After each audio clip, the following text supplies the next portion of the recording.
Hi hello ನಮಸ್ಕಾರ, ನೀವು ನೋಡ್ತಿದ್ದೀರಾ Shiva's cricket stories. So guys, Bengaluru ಬುಲ್ಸ್ಗೆ ಯಾರು ಆಗ್ತಾರೆ ಈ ಸಲ ಕ್ಯಾಪ್ಟನ್ ಅನ್ನೋ ಕುತೂಹಲ ನಿಮ್ಗೆ ಇರುತ್ತೆ. ಅದಕ್ಕೋಸ್ಕರನೇ ನಾನು ಈ ವಿಡಿಯೋನ ಮಾಡ್ತಾ ಇದ್ದೀನಿ. ಸೊ ನಿಮ್ಗೆಲ್ಲ ಗೊತ್ತಿರೋಂಗೆ ಲಾಸ್ಟ್ ಸೀಸನ್ ಸೌರಭ್ ನಂದಲ್ ಅವರು ಕ್ಯಾಪ್ಟನ್ಸಿನ ನಿಭಾಯಿಸಿದ್ರು ನಮ್ಮ ಬೆಂಗಳೂರು ಬುಲ್ಸ್ಗೆ.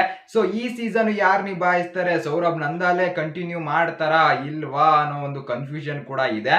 ಯಾಕೆ ಅಂದ್ರೆ ನಿಮ್ಗೆ ಕಂಟೆಂಡರ್ ಯಾರ್ಯಾರಪ್ಪ ಇದಾರೆ ಅಂದ್ರೆ ಕ್ಯಾಪ್ಟನ್ ಆಗುವಂತ ಎಬಿಲಿಟಿ ಯಾರ್ಯಾರಿಗಿದೆ ಅಂತ ಸ್ಕ್ವಾಡ್ ಅಲ್ಲಿ ಇರೋರ್ಗೆ ಚೆಕ್ ಮಾಡಿದ್ರೆ ಪರ್ದೀಪ್ ನರ್ವಾಲ್ ಅವ್ರನ್ನ ಬಿಡ್ ಮಾಡಿದ್ದಾರೆ ಆಕ್ಷನ್ ಅಲ್ಲಿ. ಅವ್ರಿಗೂ ಕ್ಯಾಪ್ಟನ್ ಆಗುವಂತ ಎಬಿಲಿಟಿ ಇದೆ, ಕ್ಯಾಪ್ಟನ್ಸಿನ ಕೂಡ ಮಾಡಿದ್ದಾರೆ. PKL ನಲ್ಲಿ ಎಕ್ಸ್ಪೀರಿಯನ್ಸ್ ಬೇಕಾದಷ್ಟು ಇದೆ. ಓಕೆನಾ, ಡುಬ್ಕಿ ಕಿಂಗು. ಸೊ ಅವರಿಗೆ ಕ್ಯಾಪ್ಟನ್ಸಿನ ಕೊಡಬಹುದಾ? ಮತ್ತೆ ಅಜಿಂಕ್ಯ ಪವಾರ್ ಕೂಡ ಬಂದಿದ್ದಾರೆ, ಯಂಗ್ಸ್ಟರ್. ಅವ್ರಿಗೆ ಏನಾದ್ರು ಕ್ಯಾಪ್ಟನ್ಸಿನ ಕೊಡಬಹುದಾ? ಸೌರಭ್ ನಂದಾಲು ಅವ್ರಿಗೇನೆ ಕ್ಯಾಪ್ಟನ್ಸಿನ ಕಂಟಿನ್ಯೂ ಮಾಡಿಸಬಹುದಾ? ಇವ್ರು ಮೂರೇ ಜನ ಇರುವಂತದ್ದು ಕಂಟೆಂಡರು. ಅದನ್ನ ಬಿಟ್ರೆ ಯಾರಿಗೂ ಕೂಡ ಕ್ಯಾಪ್ಟನ್ಸಿ ಕೊಡಲ್ಲ. ಆಕ್ಚುಲಿ ಇವ್ರು ಮೂರೇ ಜನ ಕಂಟೆಂಡರು. ಇವ್ರು ಮೂರ್ ಜನದಲ್ಲಿ ಯಾರು ಆಗ್ತಾರೆ ಅನ್ನೋದೇ ಒಂದ್ ಸ್ವಲ್ಪ ಕನ್ಫ್ಯೂಷನ್ ಅಷ್ಟೇ. ಸೊ ಅದ್ ಬಿಟ್ರೆ ಯಾರು ಕೂಡ ಕ್ಯಾಪ್ಟನ್ ಆಗಲ್ಲ. ಇವ್ರು ಮೂರ್ ಜನದಲ್ಲಿ ಅಂದ್ರೆ ಡುಬ್ಕಿ ಕಿಂಗ್ ಪರ್ದೀಪ್, ಅಜಿಂಕ್ಯ ಪವರ್, ಸೌರಭ್ ನಂದಲ್, ಇವ್ರು ಮೂರ್ ಜನದಲ್ಲಿ ಒಬ್ರು ಆಗ್ತಾರೆ ಕ್ಯಾಪ್ಟನ್. ಯಾರು ಆಗ್ತಾರೆ ಅಂತ ನನ್ನನ್ನ ಕೇಳಿದ್ರೆ ನನ್ನ ಪ್ರಕಾರ ಸೌರಭ್ ನಂದಾಲೇನೆ ಕಂಟಿನ್ಯೂ ಮಾಡೋ ಎಲ್ಲಾ ಲಕ್ಷಣಗಳು ಎದ್ದೆದ್ದು ಕಾಣಿಸ್ತಿದೆ. ಸೊ ಯಾಕಪ್ಪ ಅಂದ್ರೆ ಸೌರಭ್ ನಂದಲ್ ಮೇನ್ಲಿ ಡಿಫೆಂಡರು, ಮತ್ತೆ ಒಂದ್ ವರ್ಷ ಎಕ್ಸ್ಪೀರಿಯನ್ಸ್ ಕೂಡ ಆಗಿದೆ ಅವ್ರಿಗೆ ಯಾವ ರೀತಿ ಕ್ಯಾಪ್ಟನ್ಸಿನ ಮಾಡ್ಬೇಕಂತ. ಸೊ ಲಾಸ್ಟ್ ಸೀಸನ್ ಹೌದು ಕ್ವಾಲಿಫೈ ಆಗಕ್ಕೆ ಆಗಿಲ್ಲ, ಬಟ್ ಅವ್ರಿಗೊಂದು ಎಕ್ಸ್ಪೀರಿಯನ್ಸ್ ಬಂದ್ಬಿಟ್ಟಿದೆ ಕ್ಯಾಪ್ಟನ್ಸಿ ಯಾವ ರೀತಿ ಮಾಡಬೇಕು PKL ನಲ್ಲಿ ಅಂತ. ಸೊ ಅದನ್ನ ಬಿಟ್ರೆ ಬೆಂಗಳೂರು ಬುಲ್ಸ್ಗೆ ಸುಮಾರು ವರ್ಷದಿಂದ ಆಡ್ಕೊಂಡ್ ಬರ್ತಾ ಇದ್ರೆ ಆ ಎಕ್ಸ್ಪೀರಿಯನ್ಸ್, ಕ್ಯಾಪ್ಟನ್ಸಿ ಎಕ್ಸ್ಪೀರಿಯನ್ಸ್ ಎಲ್ಲ ಇದೆ.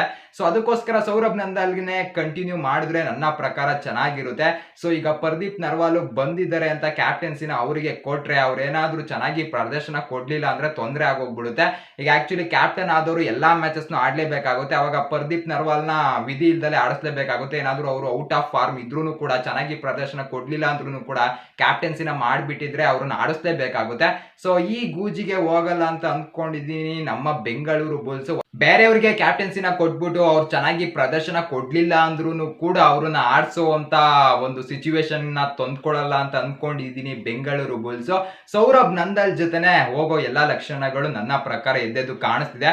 ಸೌರಭ್ ನಂದಲ್ ಕ್ಯಾಪ್ಟನ್ಸಿನ ನಿಭಾಯಿಸ್ತಾರೆ ಈ ಸೀಸನ್ ಅಂತ ಅಂದ್ಕೊಂಡಿದ್ದೀನಿ. ಸೀಸನ್ 11 ನಲ್ಲೂ ಸೌರಭ್ ನಂದಲ್ ಕ್ಯಾಪ್ಟನ್ ಗುರು. ನೋಡೋಣ ಅಫಿಷಿಯಲಿ ಯಾವಾಗ ಅನೌನ್ಸ್ ಮಾಡ್ತಾರೆ ನಮ್ಮ ಬೆಂಗಳೂರು ಬುಲ್ಸ್ ಅಂತ. ಸೊ ಪರ್ದೀಪ್ ನರ್ವಾಲ್ ಮೇಲೆ ವಿಶ್ವಾಸ ಇದೆ, ಬಟ್ ನೋಡೋಣ. ಪರ್ದೀಪ್ ನರ್ವಾಲ್ ಅಂದ್ರೆ ಅವರ ಫಾರ್ಮ್ ಚೆನ್ನಾಗಿರ್ಬೇಕು ಅಷ್ಟೇನೆ. ಸೊ ಗೈಸ್ ನೋಡೋಣ, ಒಂಥರ ಇಂಟ್ರೆಸ್ಟಿಂಗ್ ಟೂರ್ನಮೆಂಟ್ ಅಂತಾನೆ ಹೇಳ್ಬೇಕು ಈ ಸೀಸನ್ 11. ಈ ಸಲ ಕಪ್ನ ಗೆಲ್ಬೇಕು ನಮ್ಮ ಬೆಂಗಳೂರು ಬುಲ್ಸ್. ಸೊ ನಿನ್ನೆ ಒಂದು ವಿಡಿಯೋನ ಮಾಡಿದ್ದೆ ನಮ್ಮ ಬೆಂಗಳೂರು ಬುಲ್ಸ್ ಸ್ಟಾರ್ಟಿಂಗ್ 7 ಹೇಗಿರುತ್ತೆ ಅಂತ. ನೋಡಿಲ್ಲ ಅಂದ್ರೆ ನೋಡ್ಕೊಂಡ್ ಬನ್ನಿ ಗೈಸ್. ಸೊ ವಿಡಿಯೋಗೆ ಲೈಕ್ ಮಾಡಿಲ್ಲ ಅಂದ್ರೆ ಲೈಕ್ ಮಾಡಿ, ಶೇರ್ ಮಾಡಿ, ಸಬ್ಸ್ಕ್ರೈಬ್ ಮಾಡ್ಕೊಳ್ಳಿ. ಸಿಗೋಣ ಗೈಸ್ ಮುಂದಿನ ವಿಡಿಯೋದಲ್ಲಿ. ಬಾಯ್ ಬಾಯ್ ಗೈಸ್.